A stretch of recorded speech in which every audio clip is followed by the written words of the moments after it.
मुख्य रूप से महाराष्ट्र में की जाती है। इसके अलावा राजस्थान, हरियाणा, पंजाब, उत्तर प्रदेश, आंध्र प्रदेश, कर्नाटक और गुजरात में भी इसकी काफी खेती की जा रही है। तो जब आप अनार की खेती करने जा रहे हैं तो पहले जान लें कि इसके लिए कैसी जलवायु उपयुक्त होती है। अनार अर्ध शुष्क जलवायु में अच्छी तरह से उगाया जा सकता है, लेकिन इसके फलों का अच्छा विकास गर्म और शुष्क जलवायु में होता है। जब तापमान 38 डिग्री सेंटीग्रेड हो तो इसके फल अच्छे से बनते हैं। बात अगर हम इसके लिए भूमि की करें तो वैसे तो अनार अनेक प्रकार की भूमि में उगाया जा सकता है, लेकिन रेतीली दोमट मिट्टी इसके लिए सबसे अच्छी मानी जाती है। लेकिन एक बात का ध्यान रखें कि जिस खेत में आप अनार लगाने जा रहे हैं वहाँ पर जल निकासी की अच्छी सुविधा होनी चाहिए। अब बात करते हैं इसकी किस्मों की। तो इसकी मुख्य किस्में हैं गणेश, ज्योति, मृदुला, भगवा, अरक्ता आदि। दोस्तों, वैसे तो अनार को आप बीज के द्वारा भी लगा सकते हैं, इसकी कलम या गुट्टी भी आप लगा सकते हैं और अनार टिश्यू कल्चर से भी लगाया जा सकता है। ध्यान रखें कि जब आप इसे कलम या गुट्टी से लगा रहे हैं तो पहले इसे उपचारित अवश्य कर लें। अब बात आती है इसकी रोपाई की। इसकी रोपाई इस बात पर निर्भर करती है कि जहां आप अनार लगा रहे हैं वहां की जलवायु कैसी है।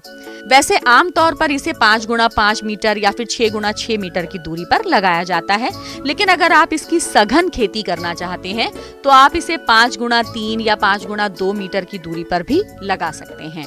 पौध लगाने के 1 महीने पहले से ही इसकी तैयारी शुरू कर दें। करना क्या है जान लीजिए।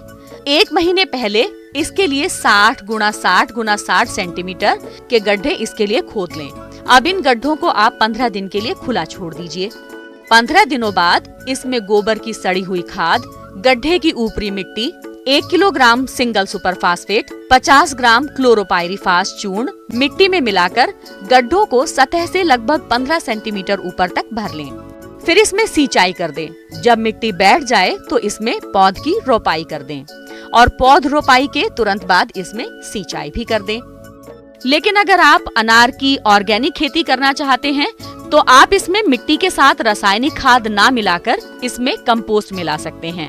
और कंपोस्ट तो आप जानते ही हैं कैसे तैयार करते हैं, जिसमें आप गाय का गोबर, नीम, धतूरा, आक आदि मिलाकर बनाते हैं। बात करें अगर हम इसकी सिंचाई की तो अनार के पौधे वैसे तो सूखे की स्थिति भी सह लेते हैं और इसकी खेती में 43% तक पानी की बचत भी होती है। फिर भी वर्षा का मौसम अगर नहीं है तो 10 से 12 दिन के अंतराल पर आप इसकी सिंचाई करें और ड्रिप सिंचाई इसके लिए सबसे अच्छी रहती है। तो आवश्यकता के अनुसार आप इसको ड्रिप सिंचाई करते रहें।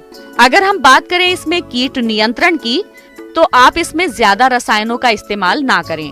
इसमें आप मेलाथियान का इस्तेमाल कर सकते हैं, लेकिन ज्यादा अच्छा रहेगा कि आप इसके लिए फेरोमोन ट्रैप है, आक, धतूरा, नीम आदि का स्प्रे है।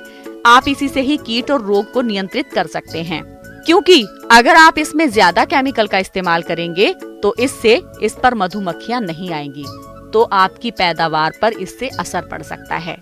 समय समय पर इसकी कटाई छटाई करते रहें और यदि अनार का पेड़ 1 वर्ष से अधिक का हो गया है तो कटाई छटाई से जो डंडियां प्राप्त होती हैं आप उनका भी इस्तेमाल कर सकते हैं, यानी आप उनसे भी आमदनी बना सकते हैं।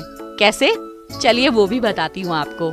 जो कटाई छटाई करने के बाद में डंडियां बचती हैं, आप इससे कलम बनाकर इसकी पौध तैयार कर सकते हैं और इसकी एक पौध 30 रुपए से 50 रुपए के बीच में बिकती है, तो आप उससे एक एक्स्ट्रा इनकम भी ले सकते हैं। अब बात आती है इसकी तुड़ाई की। तो ध्यान रखें कि जब फल पूरी तरह से पेड़ पर ही पक जाए तभी इसकी तुड़ाई करें। दोस्तों, चाहे आप कोई भी फसल उगाएं, अगर आप इसे बिचौलियों को बेचते हैं तो आपका लाभ उतना नहीं हो सकता। आप इसे डायरेक्ट कंज्यूमर को बेचें या फिर आप इसकी प्रोसेसिंग करके बाजार में बेच सकते हैं। तो अनार की खेती में भी मैं यही कहूंगी कि आप अनार या तो डायरेक्ट कंज्यूमर को बेचें या फिर आप कोई अपनी एक छोटी सी जूस की दुकान खोल लें। वहां से आप अनार भी बेच सकते हैं और इसका जूस भी बेच सकते हैं। साथ ही आपके यहाँ पर एक साथ 2 से 3 लोगों को रोजगार मिलेगा और इससे आपकी आमदनी भी ज्यादा